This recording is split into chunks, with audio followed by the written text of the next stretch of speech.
Bonjour. Alors avant de rentrer dans Elul, Rabbi Yosef, on va maintenant essayer de parler un peu des midot. Justement, qu'est-ce qui est le plus important? Alors, vous voyez, les deux derniers cours sont très importants, ces deux derniers cours.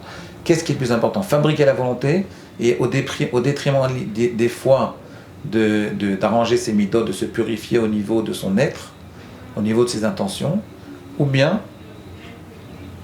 le plus important c'est d'être pur et de ne pas trop pousser. En réalité, vous savez, ou ne pas trop pousser une personne de grandir trop. D'accord? Plus on grandit, regardez, les Ashkenazim, je vais vous donner un petit détail global, hein, c'est pas vrai tout le temps, mais les Ashkenazim mettent plus l'accent sur la Gaon, on dit Rav Gaon. Quand vous montez les Ashkenazim, ils montent à la Torah, ils disent Rav Gaon. Chez les Sfaradim, on dit Chacham Hashalem. Rav Gaon, c'est-à-dire grandeur. Chez les Sfaradim, on met plus l'accent sur la perfection, sur l'harmonie, sur la plénitude, sur même, il vaut mieux petit, parfait, que grand, imparfait. Plus on est grand, plus on est imparfait. Quand on reste petit, on peut plus facilement arriver à atteindre la perfection. Comprenez? Mais en réalité, dans le monde dans lequel on est aujourd'hui, avec nos enfants, on est obligé de les pousser à grandir. C'est éducatif, ce que je vous dis, c'est culturel. D'accord? Vous êtes d'accord, Youssef?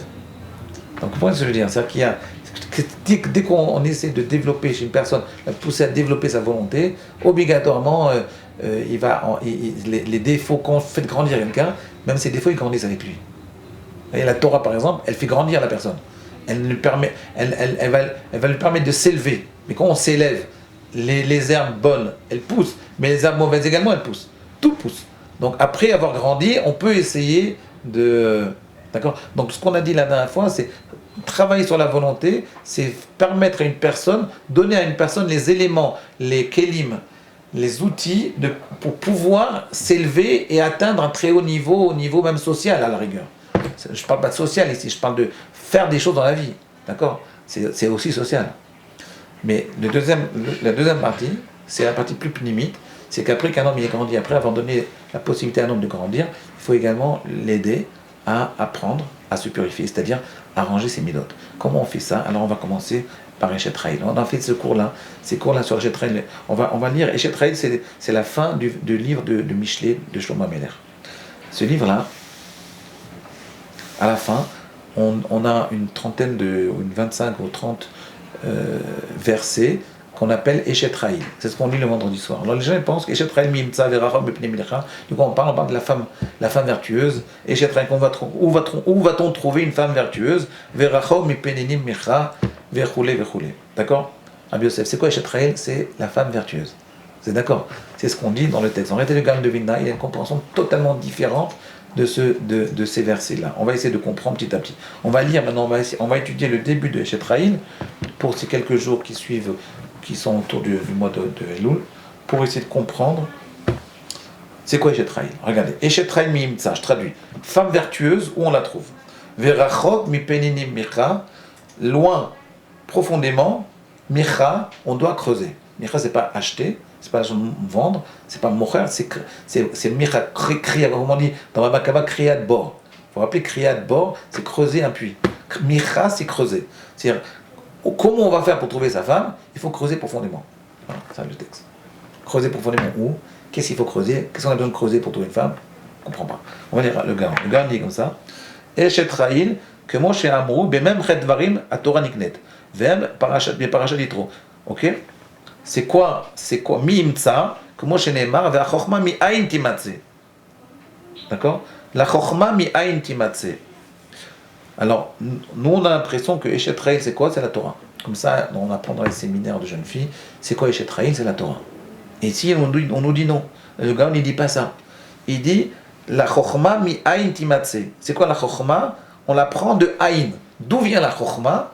La chokhma, elle vient de ayin. C'est quoi Eshet Raïl mi imtza? C'est quoi le mi imtza? D'où on va trouver le Eshet Raïl? En fait, la question, c'est quoi Eshet Raïl? Est-ce que c'est la femme? Est-ce que c'est la chokhma? Et bien le gars lui dit, c'est ni la femme ni la chokhma. C'est quoi alors? Mi ayin timatse. C'est bien mi ayin. Rabbi Yosef. Mi ayin timatse. La chokhma, elle vient de... C'est quoi? D'où vient la chokhma? De ayin. Donc le Eshet Raïl, en fait, c'est le ayin. Eshet Raïl, c'est le ayin. Mi ayin timatse, ça ne veut pas dire de rien du tout. Ayin, c'est autre chose que rien du tout. D'accord? D'où on sait que c'est là. Parce qu'on voit, même vers Chokhmah mi Aïn Timatse, que la Torah, la Chokhmah, d'où on va l'apprendre, de Aïn. Et c'est quoi en fait Aïn? C'est les mêmes Chet Varim que chez la Torah Nidreshet Bo. C'est les 49 midot, 48 midot que chez la Torah. Ok. C'est les 38 midot qui font que. Alors c'est quoi là? C'est quoi Mi'ayin Timatse? C'est quoi Chokhmah Mi'ayin Timatse Rabbi Yosef? Eshet Chayil Mi'ayin Timatse. Qu'est-ce que ça veut dire? Le Eshet Chayil en fait c'est le Aïn. C'est pas la Chokhmah, c'est ce qui va nous permettre d'atteindre la Chokhmah. Ah, c'est quoi Eshet Chayil? Je veux dire. Eshet Chayil en réalité c'est Aïn. C'est quoi Aïn? Regardez dans un autre verset de Michelet, on nous dit Aïn c'est quoi? Aïn c'est la racine de quel mot? C'est les lettres de quel mot? Inversé. Si vous changez l'ordre de lettres, Aïn, qu'est-ce que vous trouvez? Quel mot? Comme ça, le gars, on dit dans un autre verset de Michelet, Aïn, ça vient de la racine, c'est les lettres du mot Ani, le moi. En réalité, c'est quoi Eshet Chayil? C'est le moi profond de l'homme.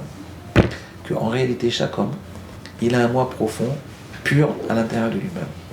Et le but, c'est quoi Tikkun Hamidot, en réalité? C'est de se mettre en connexion avec ce moi profond et pur qui existe au plus profond de chacun. C'est-à-dire, vous, par exemple, Rabbi Yosef, vous avez un Rabbi Yosef que je vois, qui est pur et impur, et il y a un Rabbi Yosef au fond de vous-même, qui est en relié avec votre Neshama, qui est très très loin de vous. La Neshama, une partie elle est en vous, une partie elle est loin de vous, elle est autour de vous. Ok?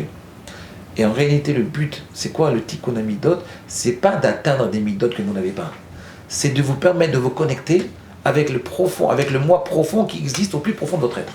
Et quand vous allez vous connecter avec ce moi profond, ce sera beaucoup plus facile de vous améliorer. En réalité, ici, on nous apprend, et c'est un principe énorme dans la Vodat Hashem, c'est quoi avoir des bonnes midot? Quelqu'un qui est, par exemple, il a une mauvaise mida, il est coléreux. Alors on dit sois calme. Je peux pas, je suis agité. Comment je vais être calme? Je ne peux pas être calme, je suis agité. Sois calme, je peux pas. En réalité, c'est pas comme ça qu'il faut faire. Quand vous voulez être métaken les midot, il faut mettre la personne en connexion avec le moi profond qui existe au plus profond de lui-même. Le Eshet Chayil, c'est le moi profond. Et tout ce verset-là, ces textes-là de Eshet Chayil, en réalité, c'est quoi leur signification profonde? C'est Eshet Chayil Mimtsa. Comment on va trouver le moi profond qui existe au plus profond de l'être? Et si vous voulez tous les autres versets de Eshet Chayil, ça va nous permettre de nous donner des conseils.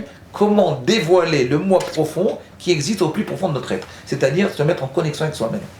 Celui qui est en connexion avec soi-même, c'est celui-là qui peut ranger ses méthodes. Il peut atteindre sa génialité, il peut atteindre un niveau d'harmonie très élevé, il peut atteindre une certaine sérénité. Comment on fait? Il faut se connecter avec le moi profond qui existe au plus profond de votre être.